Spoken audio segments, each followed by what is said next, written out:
Ziara hii naomba nitamke ni ya kihistoria na inafanyika mara ya kwanza kwa upande wao baada ya miaka 30 ya mahusiano yetu.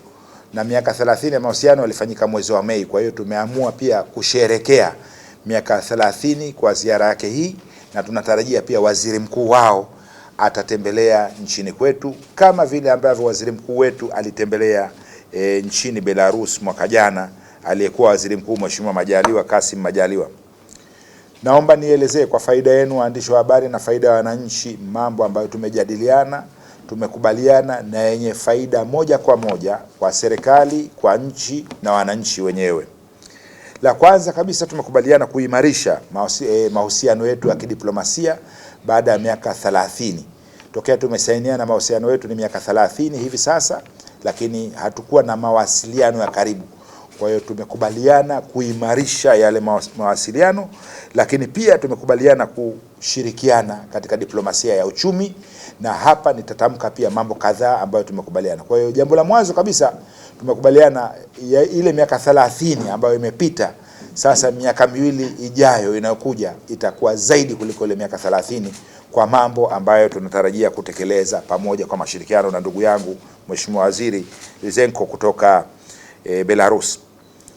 La pili, tumepitia mikataba mbalimbali na hati za mahusiano ambazo zilikuwa katika hatua za mwisho, na tumekubaliana mmoja wapo kesho tunatiliana nao saini, ni wa kushirikiana katika masuala ya uchumi ambayo pia itajumuisha sekta nyingine mbalimbali.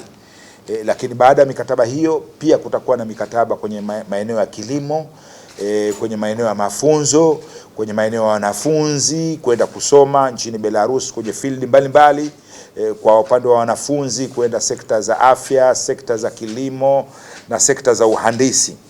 Lakini pia tumekubaliana kushirikiana kwenye usalama wa chakula na nishati kupitia mikataba hiyo miwili inayotarajiwa kusainiwa na iko pia katika hatua za mwisho kabisa.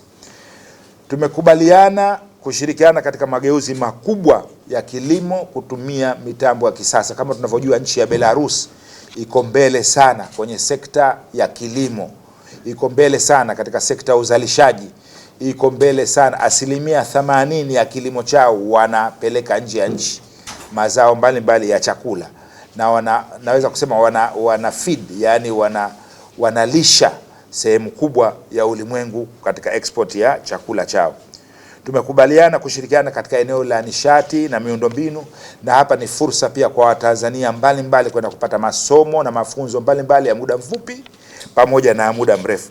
Tumekubaliana pia watakutana na sekta ya afya. Tumekubaliana kwenye eneo la uzalishaji dawa, lakini pia kuanzisha viwanda ambavyo vitaweza kuzalisha dawa, na hiyo yatafanyika mazungumzo yatakayofuata moja kwa moja na Wizara ya Afya, na Mheshimiwa Waziri wa Afya anatarajiwa kutembelea nchi ya Belarus, lakini pia akiambatana na Waziri wa Elimu, Waziri wa Kilimo, Waziri wa Mifugo na Uvuvi. Hizo ndio sekta kuu 4 ambazo tumekubaliana tutaanza nazo moja kwa moja kwa kasi kubwa sana.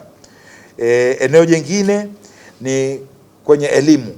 Vyuo vikuu vyetu vitatu vimeshakubaliana na vina mikataba na wamemaliza mazungumzo muda mfupi na Waziri wa Elimu, ambapo vyuo vikuu hivyo vitatu vitashirikiana, wanafunzi kutoka hapa kwenda kule na wanafunzi wao pia kuja hapa kusoma. Vyuo vikuu vyenyewe ni chuo cha Karume Zanzibar, chuo cha Sokoine SUA, chuo cha Mzumbe, na wao kwa upande wao vyuo vikuu vyao nchini Belarus.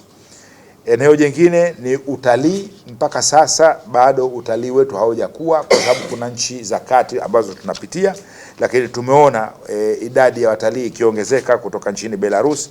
Inasemekana baina ya 10,000 mpaka 12,000 kwa mwaka watalii kutoka Belarus wanatembelea nchini Tanzania.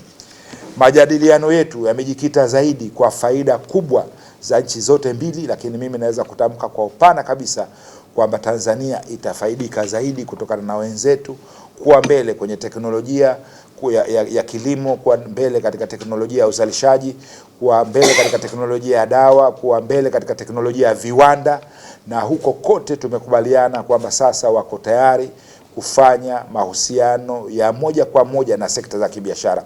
Leo pamoja naye Mheshimiwa Waziri ameambatana pia na mkurugenzi mkuu wake wa taasisi ya uwekezaji nje ya nchi yao ambaye yuko hapa na atafanya vikao mbalimbali, lakini pia amekuja na wafanyabiashara